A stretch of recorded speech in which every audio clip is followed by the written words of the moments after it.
We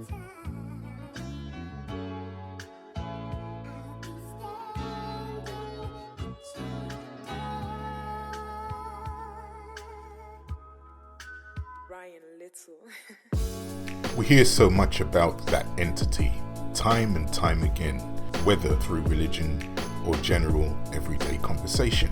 God, the source of it all, finds his way into our language in some way, shape or form. But do we even try to fathom why?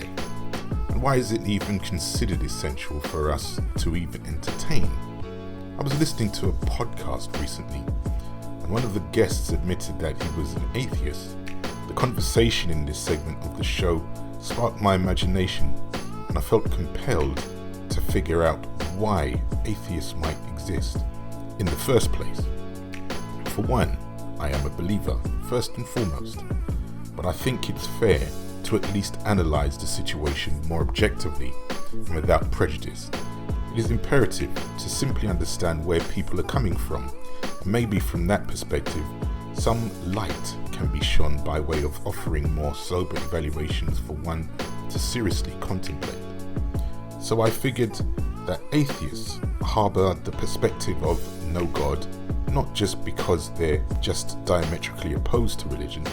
It's mainly, if not solely, based on the way the reality of God has been taught or presented to us for generations, and how the concept has evolved within and informed every aspect of society for centuries, particularly where Western culture is concerned. I once tweeted the following: I don't think that atheism would even exist if God wasn't defined in such abstract and ethereal terms. Now, what do I mean by this? Conventionally, and for centuries, we have tended to follow Christian theology by equating the existence of God predominantly through symbology, assigning divine to allegory, definitions in the celestial realm, but what of the terrestrial?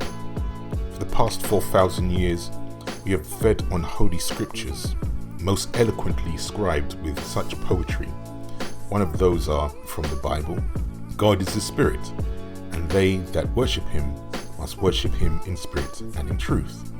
Well, we must ask ourselves what spirit is, if we're commanded to worship God in this capacity.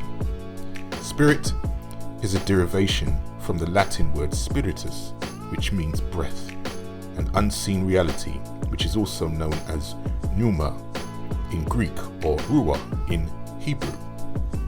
Pragmatically speaking, we can agree that if one's breath cannot be physically seen, we can identify its source by either feeling it breathed upon our person, or maybe seeing its steam come from one's mouth on a cold winter's day.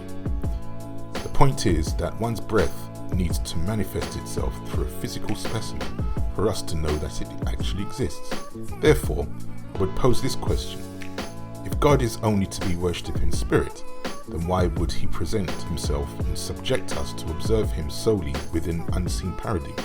The fact that spirit, like one's breath, can only be seen through something physical should be significant indication to any religious observer, or anyone for that matter, that God exists on both planes and are inseparable. What example would God be for us if he was just unseen and had no human form?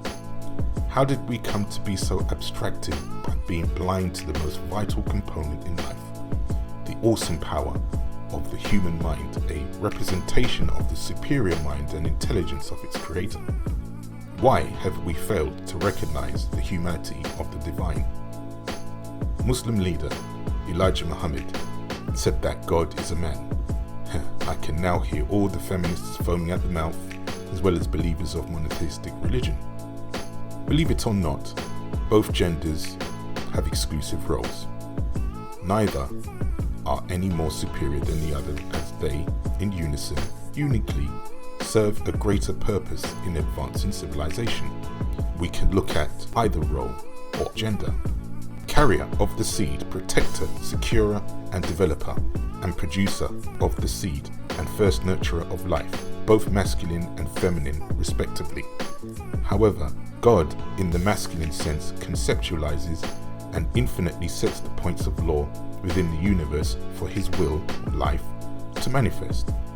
The feminine is both pre- and post-conception of the mind of God, as she is his realization of reality that intertwines with his and is most essential in the process of bringing forth his will into a scene of physical reality. Therefore, the woman is not equal to man, and neither he to her. However, her equality is in her adherence to the divine will of a superior mind, God, an all-powerful and encompassing man. Now, if God is the creator of everything, then surely these most human of attributes derive from him, making him human. Why would he be anything other than physical? Conception, or will, the process of thought activating within the mind, is primarily unseen. However, thought can only materialize once physical action is applied, and man and woman's actions, whether moral or immoral, work to that same principle.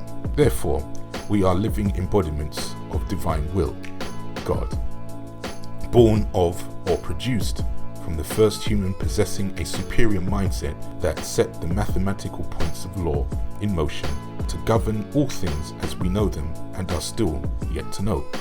If this philosophy was known to mankind before us, then maybe there wouldn't be so much dispute, disregard, dismissiveness, or even outright omission when it comes to God today. Somehow we've successfully managed to separate divinity and human existence when in fact they are one and the same by nature.